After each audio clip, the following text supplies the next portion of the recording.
Bueno, ¿cómo están? Bueno, la idea de hoy es poder trabajar un poquito el texto de El modelo social de Agustina Palacios. Les recuerdo, como siempre hago en todas las clases, es importante el recorrido que ustedes construyan de los textos. Simplemente yo lo que les hago es un aporte a lo que puedo considerar o desde la materia se consideran los que son conceptos importantes. Pero es importante que ustedes hagan un recorrido porque, bueno, en este caso solamente es el capítulo 2 el que tenemos como material obligatorio para la materia.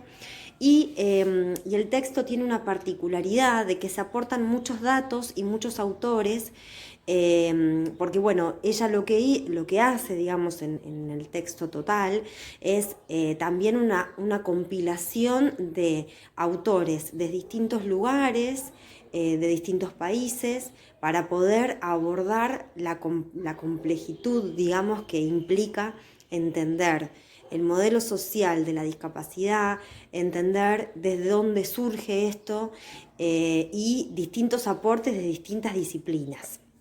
En principio quería comentarles que Agustina Palacios es argentina, es marplatense, es abogada. Ella está, digamos, dentro del CONICET realizando investigaciones, todo lo que tiene que ver con la coordinación del área de discapacidad y de derechos humanos. Y también es relatora argentina de la Red Iberoamericana de Expertos en la Convención Internacional sobre las Personas con Discapacidad. Por eso es alguien que estuvo, o sea, participando en los últimos años en todo lo que tiene que ver con las innovaciones en relación a los derechos de las personas con discapacidad. Bueno, entonces es importante como situarnos en qué, por lo menos, de dónde surge, digamos, su profesión, porque eso nos va a hablar también de la forma, digamos, en abordar el texto. La verdad es bueno, que me parece sumamente interesante todo el libro, por eso yo les dejé como el link para que puedan, quienes les interese, que lo puedan como continuar como una bibliografía complementaria. Bueno, yo voy a hacer como una introducción volviendo más o menos a los conceptos que estuvimos viendo a lo largo de la materia. Lo que me parece importante entender es que el modelo social tiene que ver con un paradigma que habla o que nos dice la respuesta a qué es la discapacidad y qué consideramos en la actualidad la discapacidad. Entonces, recuerdan que esto un poquito lo charlamos, de que existieron a lo largo de la historia distintos paradigmas que dan respuesta a qué es la discapacidad y qué hacer con la discapacidad desde la mirada social. Entonces empezamos con un paradigma segregador, ¿sí? Después continuamos con un paradigma rehabilitador o médico rehabilitador. En el texto ustedes anterior, de la unidad anterior, de Marta Short, habla un poquito de esto, de la formación sobre todo, de personas en el ámbito de la salud, que siempre tendieron a una formación rehabilitante. O sea, que implica que la persona con discapacidad o era segregada de la sociedad, ¿sí? Afuera, o estaba integrada, pero bajo los parámetros de poder rehabilitarse, de poder parecerse lo más que pueda al resto. Entonces, desde ese lugar estaba la apuesta en la integración, ¿no? Y ahora tenemos otro paradigma, que es este paradigma del que hablamos, que es el modelo social. ¿Y esto qué implica? Implica mirar al sujeto no solo pensando en su discapacidad, sino pensando en principio que es un sujeto con derechos como todos nosotros, que es un sujeto que debe tener la igualdad de oportunidades como el resto de las personas, y mirando desde este lugar en qué barreras, qué obstáculos tiene esta persona que impiden su desarrollo óptimo. Yo creo que el capítulo aborda hasta un punto más en entender, yo diría, qué es esto de la autonomía de una persona y de la autodeterminación. La autonomía tiene que ver con la posibilidad de ser autónomos dentro de la sociedad, ¿no? De vivir de forma independiente y autónomos. Y la autodeterminación tiene que ver con yo poder decidir, yo tener la opción de elegir lo que quiero para mi vida, de elegir si quiero ser madre o no quiero ser madre, de elegir si quiero tener determinado trabajo o no, de elegir en qué escuela tengo ganas de estudiar y en qué escuela no. Y esto, que parece algo tan simple para el resto de los sujetos, no lo era para las personas que tenían discapacidad en otro momento, en otro contexto histórico. Incluso creo yo que todavía no es del todo, digamos, aceptable, o todavía nosotros nos cuesta mucho camino para entender de que una persona tiene el derecho a elegir el lugar en donde quiera estar estudiando. Entonces, bueno, creo que hasta esto cuesta, ¿no? la posibilidad de darle la opción a un hijo sin tener características ni una discapacidad permanente o transitoria, más aún cuesta cuando existe una discapacidad transitoria o permanente. Bueno, entonces, volviendo a lo que es el modelo social de la discapacidad, bueno, yo les recuerdo, lean el texto, me parece muy interesante la forma en que arranca, que es una frase de Jenny Morris, que dice: una incapacidad para caminar es una deficiencia, mientras que una incapacidad para entrar a un edificio debido a que la entrada consiste en una serie de escalones es una discapacidad. Acá nos da la pauta de entender entonces qué entendemos por discapacidad. ¿Qué entendemos? O sea, ¿estamos viendo la persona que está en silla de ruedas, que tiene una discapacidad motriz? ¿O estamos viendo que ese sujeto tiene una discapacidad para poder entrar a un edificio debido a que hay una barrera, un obstáculo, que son las escaleras? Que el simple hecho de tener las escaleras y al lado hacer una rampa ya deja esta barrera, elimina esta barrera, y entonces esa persona puede entrar al edificio de una forma autónoma. ¿Por qué? Porque si no, tiene que ser ayudado por otras personas para entrar al edificio. Y esta situación genera que no haya autonomía. Lo mismo sucede en el transporte público, ¿sí? O sea, un transporte público, no todos los colectivos tienen la posibilidad del acceso a personas con silla de ruedas. Bueno, ese acceso, la verdad es que es muy importante para ellas. ¿Por qué? Porque posibilita que de forma autónoma se puedan subir a un colectivo. En cambio, cuando no está esto, y esto, por ejemplo, a nosotros nos pasa incluso con la Traffic que nosotros tenemos en la escuela, que tenemos una rampa pero que está inutilizada.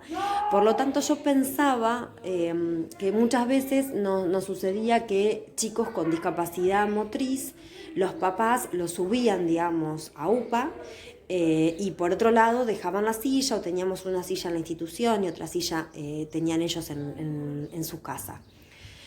Pensaba en esta cuestión, en cómo se sentiría, ¿no? Un adolescente que tiene que ser puesto UPA para poder subir a un transporte. Bueno, esto le pasa a gente adulta, pasa en Varadero, incluso el poder transitar por calles de tierra. Imagínense lo que le pasa a una mamá con un cochecito, lo que le pasa a un adulto o a un joven que esté con una discapacidad motriz. Bueno, y lo que charlamos clases anteriores con respecto a lo que sucede, ¿no? A entrada a los edificios, sobre todo en nuestra ciudad. Bueno, entonces, es importante que ustedes lean y que entender, digamos, este recorrido de los distintos paradigmas por los cuales se fue atravesando la discapacidad. Y después también es importante que entender, digamos, cuál fue el origen del modelo social, y tiene que ver si ella lo puntúa en Estados Unidos y en Inglaterra. Y lo que me parece muy importante a tener en cuenta, que son, digamos, que el tema de ¿quién logra la Convención Internacional sobre los Derechos de las Personas con Discapacidad? ¿Quién logra entender y posibilitar que este modelo social realmente se ponga, que esté, digamos, que esté a nivel reconocido a nivel internacional, que la mayor parte de los países adopten este modelo, es porque las mismas personas con discapacidad son quienes han sido productores de esta situación.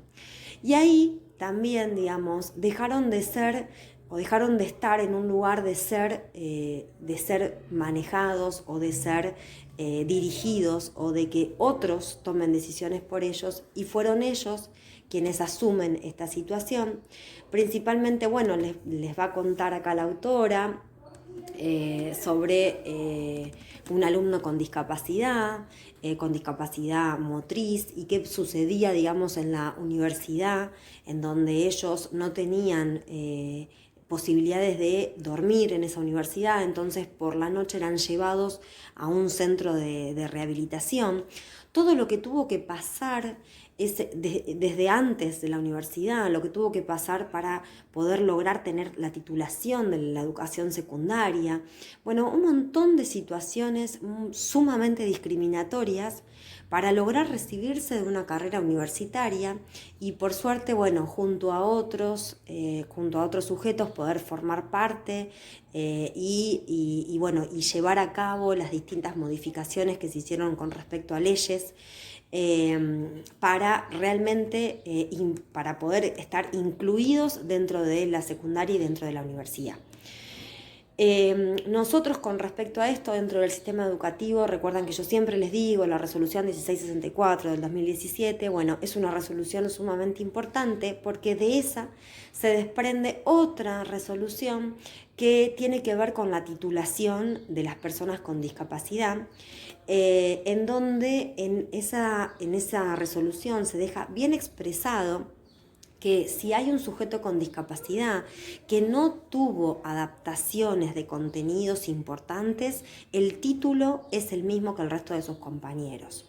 Incluso ni siquiera tiene la leyenda, porque hay una leyenda que figura en algunos títulos de algunos sujetos con discapacidad que sí necesitan muchas adaptaciones curriculares o que no han logrado los contenidos que se proponen en el nivel secundario. Entonces figura la leyenda de resolución 311 del 2016 del Consejo Federal de Educación de la Nación Argentina. En el caso, digamos, de alumnos que no tienen adaptación de contenidos, el título es el mismo que el resto de sus compañeros. Ninguno de los títulos, o sea, tanto un título con resolución como un título sin resolución, inhabilita para el acceso, ya sea a nivel terciario o a nivel universitario, ¿sí? Esto no inhabilita. Lo que sí sucede es que los apoyos o las configuraciones de apoyos que se dan en los niveles secundarios con respecto a maestros de inclusión no se realizan en el nivel terciario o universidad, salvo que se haga de forma privada mediante sistema de salud, mediante alguna obra social o que sea pago por la familia. Pero si no, en caso que no lo requiera, puede continuar sus estudios tanto en nivel terciario como en nivel universidad. Esto es muy importante porque antes no existía esa posibilidad. Bueno, entonces ella cuenta todo el recorrido que hace este sujeto para después incluso poder formar parte de un movimiento de lucha para poder incluirse, para que puedan estar incluidos estas personas con discapacidad en el sistema secundario, en el sistema de la universidad. Obviamente que hablamos entonces de las barreras implican estos obstáculos que tienen las personas para acceder ya sea a lo físico, ya sea al contenido, proceso de enseñanza-aprendizaje. A veces las barreras tienen que ver también con las actitudes o las aptitudes que tenemos y el pensamiento, las representaciones que tiene la sociedad sobre ellos, a veces de ellos mismos, a veces de su familia. A veces son barreras, por ejemplo, en la comunicación, ¿sí? Personas con alguna discapacidad sensorial, distintas barreras. Entonces, ¿qué se hace?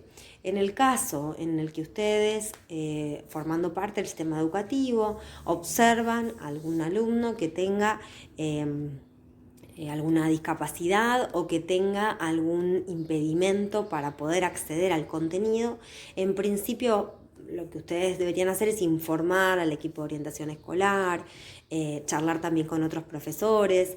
Ustedes en el PowerPoint tienen un caso de un sujeto que tiene una atención lábil y que tiene poca memoria. Bueno, ver si eso que sucede con ese alumno pasa en una materia o le pasa en todas las materias. Si pasan todas las materias, bueno, hacer un llamado al equipo de orientación para que puedan hacer una evaluación, para que puedan acompañar, para que puedan fijarse y también establecer un puente con la familia para ver si esto también sucede en otros ámbitos o es solamente en la escuela, y establecer distintos mecanismos de ayuda para que pueda acceder al contenido, para que pueda acceder a ese proceso de enseñanza-aprendizaje. Recuerden que en lo que es, digamos, puede ser, por ejemplo, una discapacidad transitoria, entonces un chico que se quiebra la mano derecha y entonces no puede escribir. Bueno, ¿qué hacemos en esa situación en donde ese chico está por ese periodo sin poder escribir? Bueno, se busca otra alternativa. La barrera ahí va a ser que la mano con la que él escribe no la puede utilizar. Bueno, tal vez pueda llevar la computadora y pueda escribir en computadora, tal vez pueda grabar las clases, distintos, o sea, lo que vamos a generar son distintos apoyos, distintas configuraciones de apoyo para eliminar o bajar esa barrera y para que ese sujeto que tiene una discapacidad permanente o transitoria pueda acceder de la misma forma que el resto de sus compañeros, ¿sí? Bueno, entonces, principalmente lo que tenemos que tener en cuenta es esto. De lo que se habla también es de vocabularios, digamos, y de entender, por ejemplo, esta discapacidad de la deficiencia, ¿sí? Ella hace una cita, digamos, un documento que tiene que ver con entender qué es la deficiencia y qué es la discapacidad, que serían dos términos distintos. La deficiencia sería la pérdida, limitación total o parcial de un miembro, órgano o mecanismo del cuerpo. En cambio, la discapacidad es la desventaja, la restricción de actividad causada por la organización social contemporánea que no considera o considera en forma insuficiente a las personas que tienen diversidades funcionales y por ello la excluye de la participación en las actividades corrientes de la sociedad, ¿sí? Sobre esto yo quisiera hacer puntuarles algo que tiene que ver con el certificado único de discapacidad, que también quienes generan, o sea, quienes dan este certificado, tienen en cuenta esta mirada del modelo social y siempre lo que se observa es en la cuestión, digamos, funcional. Se ve que desde este lugar, ¿no? Pensando en deficiencia y en discapacidad. Bueno, ¿qué limitaciones funcionales tiene ese sujeto para poder generar este certificado de discapacidad? Esto es sumamente, digamos, como genera una cuestión de debate, porque hay muchas personas que el certificado único de discapacidad lo utilizan como una necesidad para que la obra social le cubra mayores tratamientos. A veces es una situación también que tiene que ver para acceder a una pensión y a una obra social, porque hay sujetos que no lo tienen y teniendo el certificado de discapacidad se posibilita una obra social y una pensión. Y también sobre esto aparece que hay muchos sujetos que quieren el certificado de discapacidad y hay otros sujetos que bajo ningún punto de vista lo quieren a ese certificado de discapacidad. Bueno, sobre eso hay una comisión, digamos, en todos los distritos. Actualmente se hace a nivel local y hay una conformación, digamos, de una comisión que otorga el certificado único de discapacidad, en donde tienen entrevistas. En general, cuando el certificado se emite a un sujeto que es un niño chiquito, Son certificados siempre transitorios que se tienen que renovar, porque siempre pensando desde este lugar, desde que la discapacidad tiene que ver también con estas barreras que muchas veces son generadas a nivel contexto, ¿sí? A nivel social. Entonces muchas veces se da este certificado para que ese sujeto pueda acceder a los tratamientos que se necesitan, y luego se hace una evaluación que en general son en 3, 4 o 5 años, y ver si se renueva o no se renueva el certificado. Bueno, esto yo les quería charlar un poquito porque esto no aparece en el texto, para que ustedes también tengan idea sobre esta situación.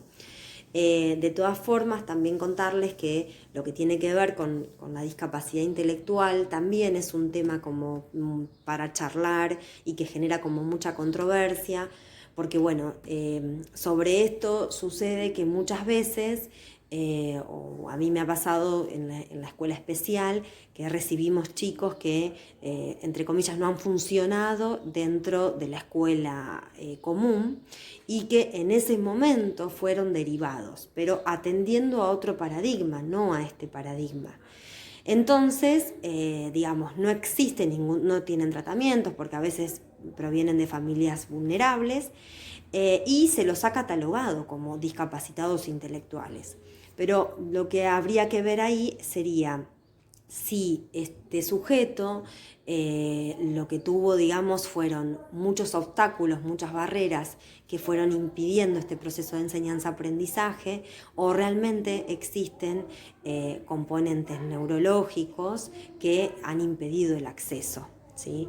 Bueno, sobre estos casos tenemos muchos en la escuela, muchos chicos ya hasta incluso han egresado, y que bueno, desde esa mirada, de ese paradigma, no pudimos delimitar si realmente eran chicos para terminar en la escuela especial o necesitaban apoyos o configuraciones dentro de la escuela común para poder concluir.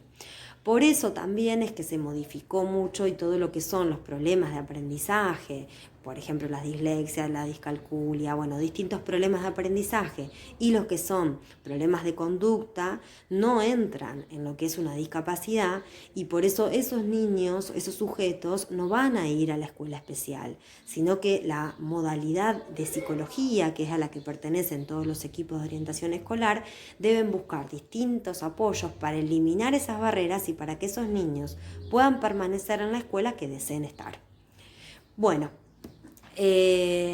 entonces, más que nada es entender los distintos vocabularios, los distintos el distinto tipo que utiliza, digamos, la autora, para entender qué sería el modelo social, para entender qué son las barreras, para entender qué son los apoyos, para saber más o menos de dónde se origina este modelo social, la importancia, digamos, que tiene esto, y nada más que esto para entender un poco el capítulo 2. Probablemente, digamos, hay mucha más información, y les decía, se nombran muchos autores que son sumamente interesantes, pero bueno, esto es un recorte de lo que más o menos ustedes tienen que entender sobre este capítulo, ¿sí? Bueno, les dejo un beso grande a todos y nos estamos viendo.